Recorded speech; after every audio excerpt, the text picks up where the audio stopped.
जी, आज जो हमारा लेक्चर है बेटा बेसिकली वो है किस पे, जावा पे। जावा में हम किस चीज़ को स्टडी करने वाले बेटे, आज के इस लेक्चर में हम स्टडी करने वाले क्लास को और ऑब्जेक्ट को। अच्छा, क्लास किस चीज़ को कहते हैं जावा में, इस हवाले से पहले हम देख लेते हैं। क्लास कहते हैं बेसिकली बेटा आपका जो सब्जेक्ट होता है, जो वर्क होता है, उसको हम आपका क्लास कहते हैं जावा के अंदर। ये कोई मेमोरी नहीं एलोकेट करता, ये बस एक सब्जेक्ट होता है, आप इसे कह सकते हैं ब्लूप्रिंट होता है। यानी आपका जो प्लान होता है जैसे उसका ब्लूप्रिंट होता है ना, यानी एक जब ढांचा होता है, उसको हम क्लास कहते हैं जावा में।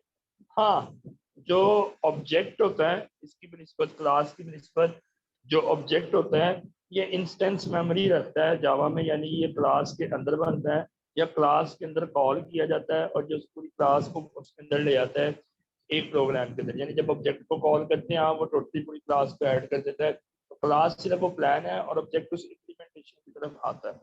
ठीक है, मैं कुछ क्लासेस की बात करता हूँ। कुछ क्लासेस आपकी प्री डिफाइंड होती हैं, जैसे कि अगर आप ये एक मिनट, बच्चे ऐड हो रहे हैं अभी।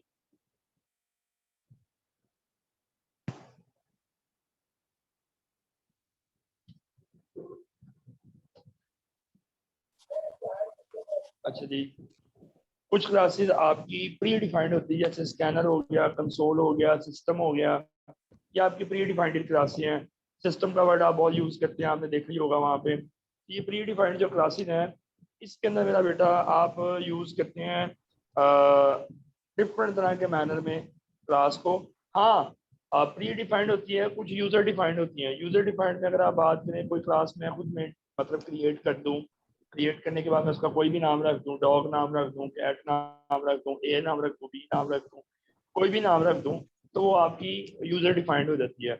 लेकिन जो प्री डिफाइंड होती है क्लासेस, उसके अंदर आपकी वो वाले क्लासेस आती है जो जावा के अंदर ऑलरेडी एग्जिस्ट करती है। स्कैनर, कंसोल, सिस्टम, स्ट्रिंग वगैरह, ये आपकी प्री डिफाइंड क्लासेस होती है, वो मेमोरी रखते हैं। ठीक है, और उसके बाद आप आपका न्यू आता है, और लास्ट में आप फिर से अपने उसी क्लास नेम को ले आते हैं जिस क्लास नेम से आपने उसे सेव आउट किया। जी, तो ये आपका सिंटेक्स होता है। आप क्लास का नाम लिखते हैं, जो भी आपने नाम रखा हुआ है, ऑब्जेक्ट नेम लिखते हैं, उस क्लास का ऑब्जेक्ट जो आप क्रिएट कर रहे हैं, ऑब्जेक्ट उसको यानी मेथड के थ्रू उसको कॉल आउट करता है, और फिर आप उसको इंक्लूड कराते हैं अपनी किसी क्लास में। अगर हम यहाँ पे बात करते हैं सिंपल से प्रोग्राम की, मैं देखता हूँ आपकी स्क्रीन पे शो हो जाता है। क्या थोड़ा सा लैपटॉप का इशू आ रहा है, मुझे बार बार इसलिए देखना पड़ेगा कि वो बच्चा ऐड ना हो जाए क्लास मोमेंट पे। अच्छा, यहाँ पे मैं आपको क्लियर करता चलूँ, जो मैंने पहले अभी हमने इसको राइट डाउन किया यहाँ पे, ये कि हमने क्लास और ऑब्जेक्ट्स हम देख रहे हैं जावा में क्या होता है। तो हमने एक क्लास क्रिएट की डेमो नाम की, उसके अंदर हमने दो वैल्यूज लिए, एक टीचर लिया, एक स्ट्रिंग टाइप लिया। उसके बाद एक मेथड बनाया, मेथड का नाम शो रखा, और हमने उसमें प्रिंट आउट करा दिया A+B। यानी कुछ इस तरह का मैनर आएगा, 10+ आगे लिखा आएगा अवैस।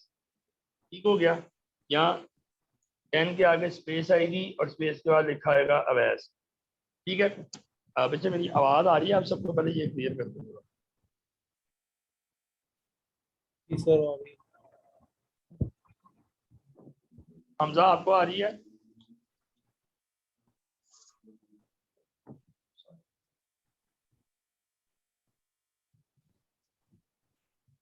इरफान, हमजा, सबाहत? जी सर, आ रही है। ओके, अब मैं आवाज के साथ साथ समझ का भी पूछ लेता हूँ।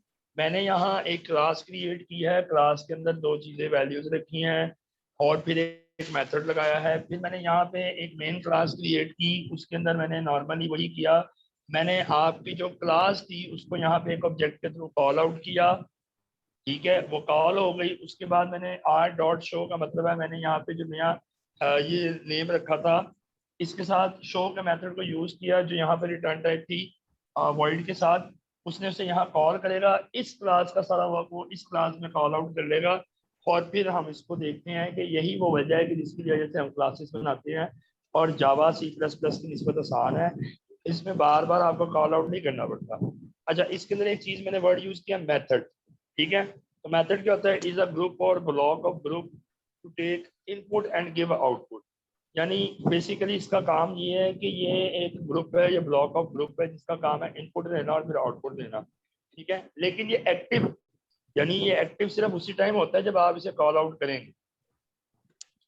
अगर आप इसे कॉल आउट नहीं करेंगे ये एक्टिव नहीं रहेगा। एक्टिव से मुराद है कि यानी आप इसे कॉल आउट नहीं करेंगे ये इस्तेमाल नहीं होगा। जब तक आप इसे कॉल आउट नहीं करेंगे ये इस्तेमाल नहीं होगा, कॉल आउट करेंगे तो ये इस्तेमाल होगा।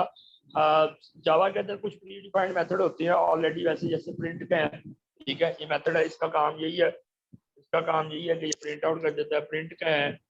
या फिर आप कह सकते हैं कि सॉर्ट का है एक मेथड, जो कॉल आउट करेंगे आप तो वो सॉर्टिंग क्रिएट कर देगा, उसका काम ये। अच्छा, और इसके एडवांटेजेस भी बड़े ज़्यादा है, यानी हमें इसे अच्छे खासे मेथड को कॉल आउट करने के एडवांटेज होते हैं। अगर मैं एडवांटेजेस की तरफ जाऊँ तो मैं कुछ एडवांटेजेस के ऊपर आपको बात करता हूँ।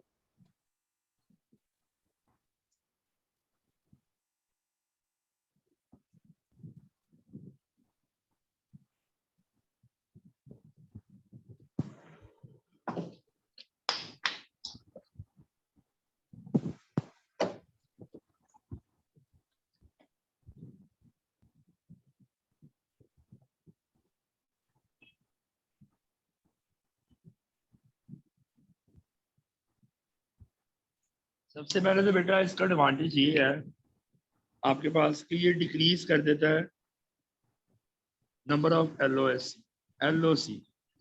एलओसी का मतलब होता है, कोई बच्चा बताएगा, that is line of code.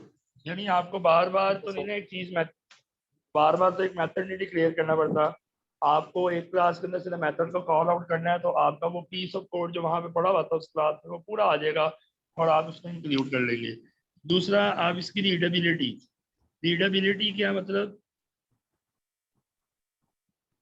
जिसको भी आप ये पढ़ाएंगे ना piece of code, easy to understand होगा।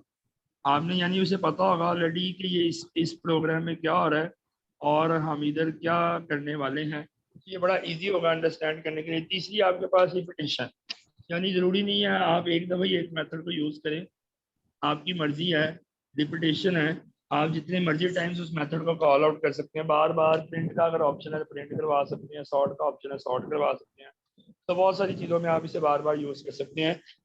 ये मेथड के आपको बेनिफिट है।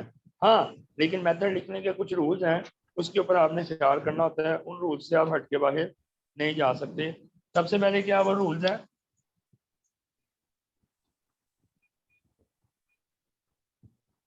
सबसे पहले डेफी यानी बॉडी। आपको पहले क्रिएट करना पड़ता है ना मेथड, आपको पहले क्लास क्रिएट करनी पड़ेगी, उसमें मेथड लगाना पड़ेगा, वो बॉडी वो मेथड क्रिएट करना पड़ेगा। जब वो हो जाएगा तो फिर उसके बाद आप उसे इस्तेमाल कर सकते हैं, पहले उसे इस्तेमाल नहीं कर सकते। उसके बाद अब कॉलिंग, पहले तो क्रिएट करना आए फिर कॉल करना भी आए, तो कॉलिंग भी इसका एक इम्पॉर्टेंट पार्ट है। अगर आप कॉलिंग करना नहीं जानते तो फिर आप उसको यूज नहीं कर सकते। क्रिएट करना भी आए और कॉल करना भी आए। अगर मैं पीछे प्रोग्राम की बात करूँ जब मैंने राइट किया था, जिसके अंदर डेमो क्लास वाले में मैंने डेमो क्रिएट किया, क्लास एक बनाई थी डेमो के नाम से, उसमें मैंने दो वेरिएबल्स डिक्लेयर किए थे, एक इंट टाइप एक स्ट्रिंग टाइप, और उसके बाद डाटा टाइप उनकी एक थी। फिर मैंने उन दोनों को एक मेथड के थ्रू कॉल आउट कराया, मेथड क्रिएट किया। मेथड में आप पहले लिखते हैं उसकी रिटर्न टाइप, तो रिटर्न टाइप मेथड की सिंटैक्स में पहले आती है, जैसे मोस्टली वॉइड होती है, और फिर मेथड का नेम लिखते हैं। नेम लिखने के बाद आप उसे कॉल आउट करते हैं, ठीक है। उस मेथड के अंदर आप कुछ भी प्रिंट करा लें, शो करा लें, लूप लगा लें, कुछ भी कर लें। आप किसी दूसरी क्लास में भी उसे उसी क्लास के अकॉर्डिंगली ऑब्जेक्ट बना के कॉल आउट करके मेथड लगा सकते हैं। जी, कोई क्वेश्चन इसमें मैं बता देता हूँ, इसकी स्लाइड्स भी मैं आपके साथ शेयर कर दूंगा ग्रुप में। और यहाँ मैंने सिर्फ अभी तीन बेसिकली हमारी आज जो बेसिक तीन चीज़ें थी, एक तो मेथड में उसका डिक्लेयर करना, मेथड का यूज, मेथड के एडवांटेजेस, मेथड के जो है रूल्स, फिर ऑब्जेक्ट को क्रिएट करना, ऑब्जेक्ट को डिक्लेयर करना, ऑब्जेक्ट बनाना, क्लास का पर्पस ऑफ क्लास यही होता है बेटे कि हमें तो कोशिश होती है कि हम ढांचा बना के ऑब्जेक्ट उसके अंदर रहने वाला वो इंस्टेंस मटेरियल है जो उसके अंदर होता है, ठीक है। एडिशनल, सब्ट्रैक्शन, मल्टीप्लिकेशन, डिवीजन या कोई भी किस्म का आप उसके अंदर जो वर्कआउट करा रहे हो उस क्लास में, बखुद क्लास कोई स्पेस नहीं क्रिएट करता। लेकिन जब आप ऑब्जेक्ट क्रिएट करते हैं तो वो स्पेस क्रिएट करता है मेमोरी में एक वेरिएबल के अकॉर्डिंग, यानी जैसा आपकी अकॉर्डिंग टू नीड है वेरिएबल है, उसके अकॉर्डिंगली जैसे वेरिएबल वहाँ सेव होता है आपकी मेमोरी में, इसी तरह ऑब्जेक्ट भी सेव होता है। और सिमिलरली ऑब्जेक्ट को फिर जब आप क्रिएट कर लेते हैं, ये वो मटेरियल है जो क्लास के अंदर है, और इसको कॉल आउट आप मेथड के थ्रू करते हैं। और मेथड की इम्प्लीमेंटेशन मैंने आपको अभी भी दिखाई है पीछे, कैसे हुई थी अभी पीछे जो प्रोग्राम राइट किया था उसके अंदर। जी, इसमें कोई क्वेश्चन है, कोई कंफ्यूजन है तो पूछ लें।